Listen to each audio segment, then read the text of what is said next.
worked at some outstanding newspapers.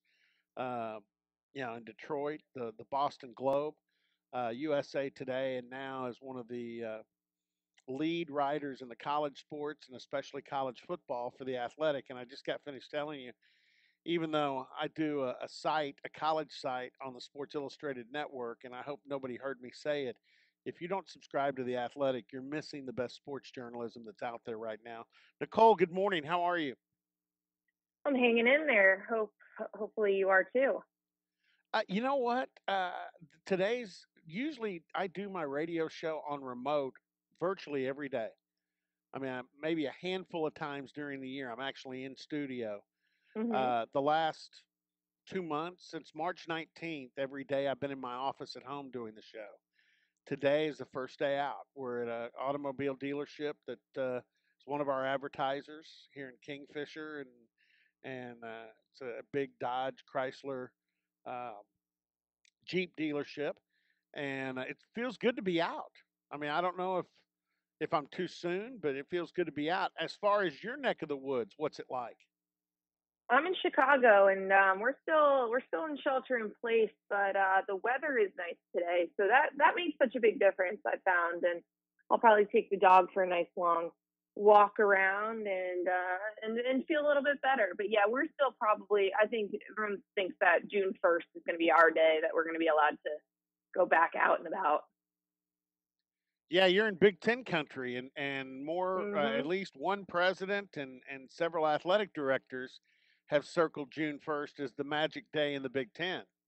Yeah, yeah. Well, I mean, I think that most of the states in this part of the country, have extended those stay-at-home orders until then, and are tracking those cases. So everyone's hopeful, and I think everyone's getting a little antsy with the weather. So I think the nicer it gets, the more people want to go outside. So I get that, but I'm trying to follow the rules as much as possible because I want a football season. I want sports to come back.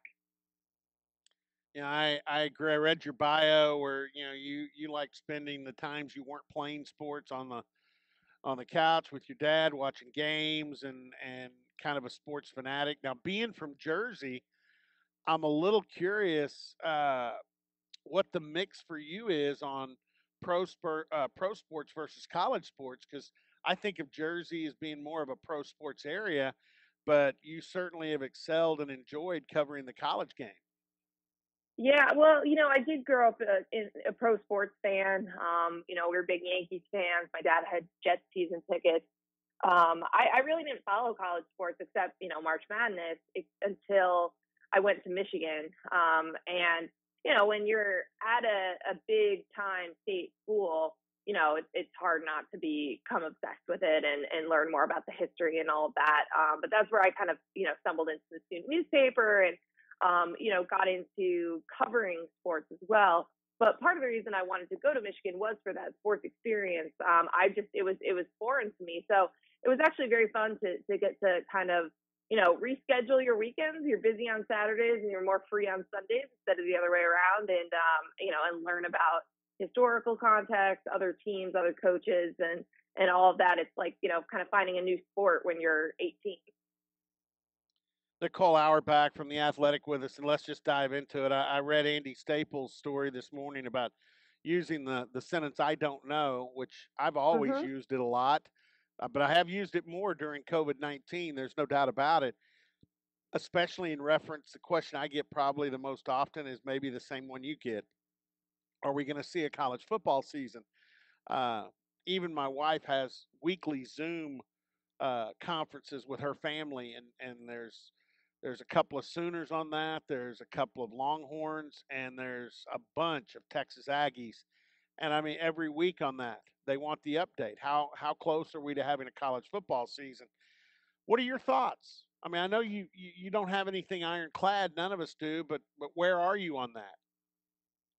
I just think that we're going to know a lot more either by the end of May or by mid June, because I think those are when those final decisions are going to be made about the fall semester. Right now you have a lot of university presidents expressing optimism that they're making plans to go in person in the fall, but they're doing that because there are deadlines about enrollment and they want people to enroll and come to school if they can open.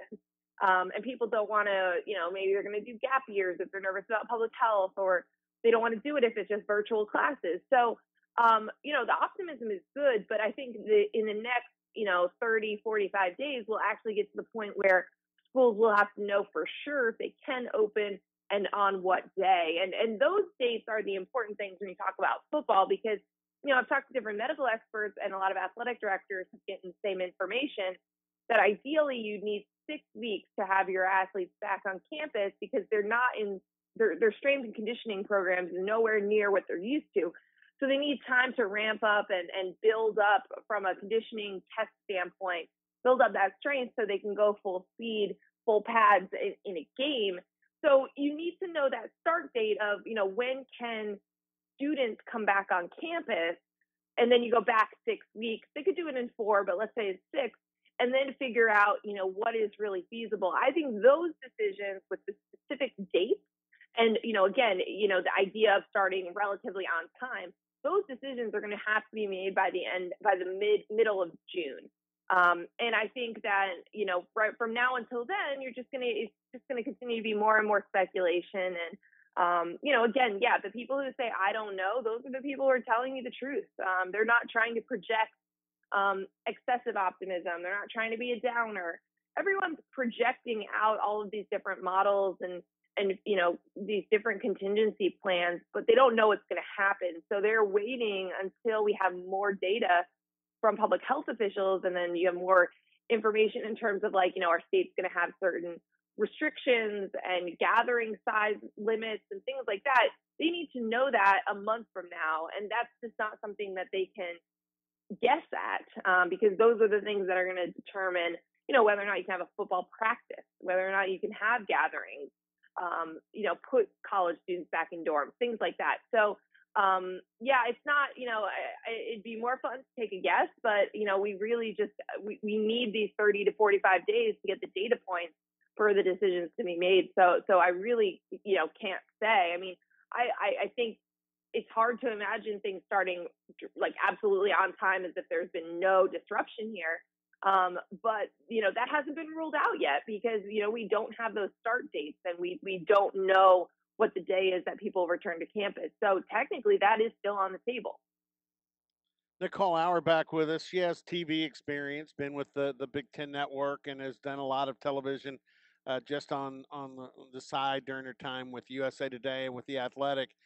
And I want to get into some Big 12 Oklahoma State stuff specific, but I got to play off your last answer there, and that is the point counterpoint, maybe the catch 22 to all this is, if you do get a season started somewhere on time or close to, um, that's probably what most people prefer. But there's a lot of voices about spring football, and the concern there is, the last memory I have of spring is no sports at all.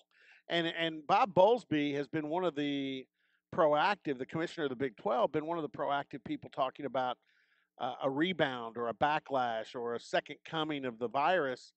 And if it came around that time and you were planning a spring football season, that doesn't sound too good either. And I know I'm throwing something at you again that you might just say, "Well, Robert, I don't know," but your thoughts on the fall, or if you're looking into a crystal ball, when do you see it? I guess that's the best way to put it.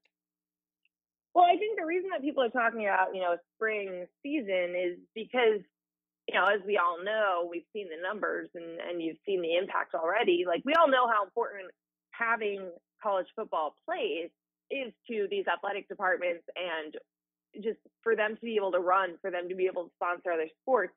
So that's why you're hearing stuff about spring, if it comes to that, because they need to get these games and they need to get a season in, because it supports so many other things.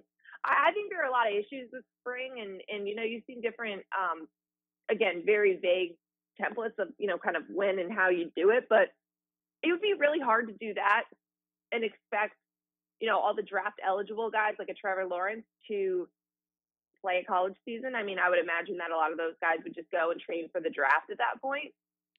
You've also got, then it would kind of prevent, it would create a crunch for the 2021 season, because That's normally when it would be spring practice, and you would be having all this time to kind of like ease into the off season and do off season workouts, and then you'd have a condensed time period between the season and then another season of games.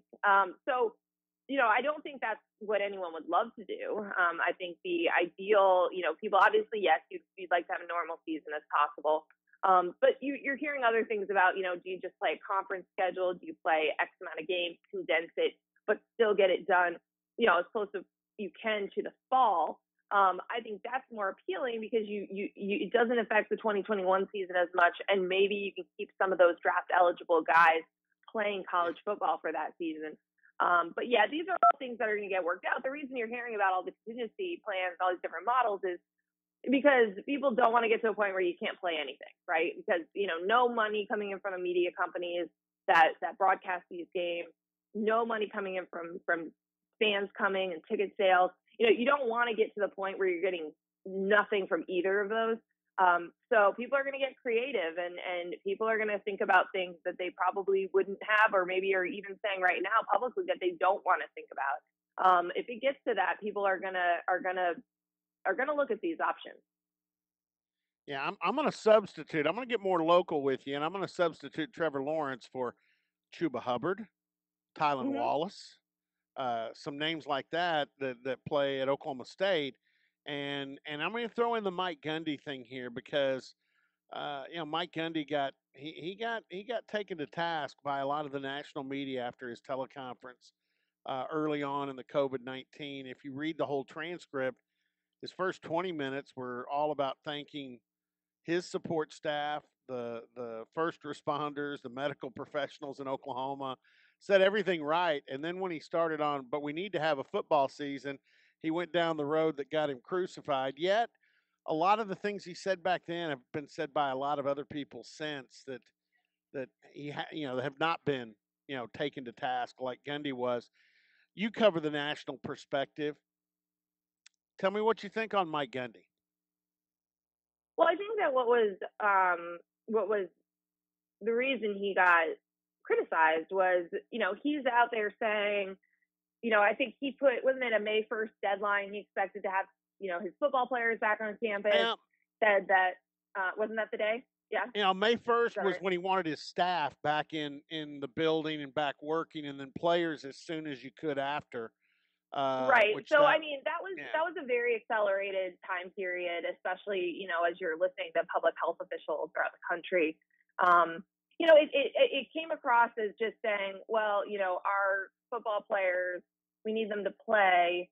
That is a general healthy population, so like let's just put them at risk for this virus that's very contagious. That's where it came across, and it's just these coaches have such an important influence over people, to encourage them to, listen to public health officials, to take social distancing seriously, wear masks, all these things. And, he was saying that you had Dabo Swinney, who was flying to Florida around this time, and talking about that. And it's just, you don't have to believe everything that everyone's telling you all the time 100%.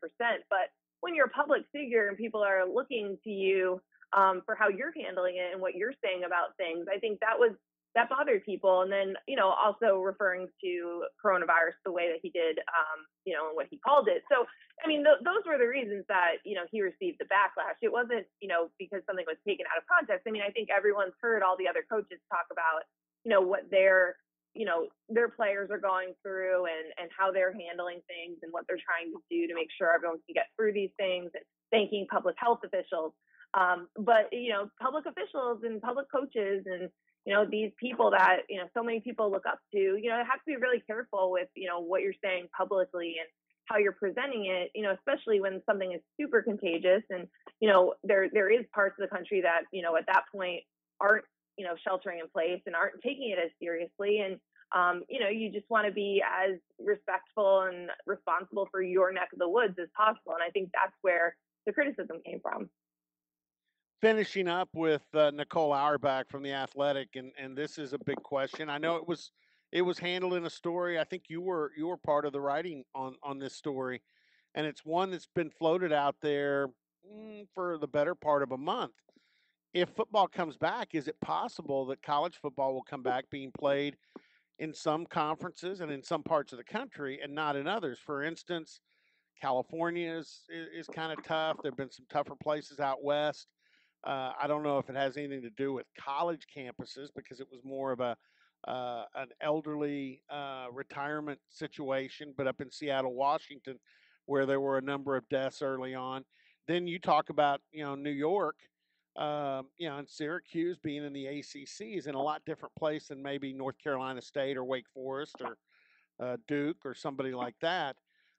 Can you see the possibility, and what were your thoughts after being involved in a story on it, uh, of college football being played in some places, not in others? Because I think we all know if you ask the general average SEC fan, they'll go and sit in the stadium, and some of them may not have any regard for this virus as long as they get to see their team play on Saturday. And I don't think I'm being facetious with that. Yeah, I think that at this point, you have these different conference commissioners who, even within their conferences, they have different states that are under different timelines on this. And some are opening and some are trying to open up non essential things, and some are staying in shelter in place. So, they're going to have to make decisions within their leagues. What if, you're the Big Ten, you have 14 members, but what if only 11 of them could start by X date? Do you play the season? What does that mean? So you have it happening, these administrators are thinking about it, not that they're making decisions about it, but thinking about it within their own league. And then you think about it nationally. And I think everyone understands that these decisions are being made at a state and local level. So it's hard to imagine, everyone getting clearance on certain days and so much uniformity. But everyone would like things to be as uniform as possible. And so that's kind of really where we are, is that people are starting to think about the fact that you have different states opening at different times, which probably means that campuses will as well. And then what does that mean? So people are posing that question, but they don't have answers to it yet. But I think everyone, including Greg Sankey at SEC, like everyone would like things to be as uniform as possible, especially if you're going to have, a postseason and you would need to evaluate teams against each other. You want them to play a similar amount of games. Yeah. Nicole, I appreciate you coming on, appreciate your expertise. Should be very proud every day of your team and the athletic because it is, to me, it's the standard right now in sports journalism. And I'm a guy that grew up reading, the Dallas Morning News when I grew up. It was a great sports page back in the day. We've got the Kansas City Star in this region. I had Blair Kirkhoff on the other day, and God, what a great newspaper and sports page that is. But as we all know, the media world is changing, and I was a avid reader of the USA Today sports page, which isn't nearly what it used to be. Thank goodness the Athletic has rose up because it is a pleasure to get up in the morning and check out the stories there. So you guys should be really proud. All right. Thank you. I hope you stay safe. All right, you too. Thanks. Nicole Auerbach from the Athletic covers college football. College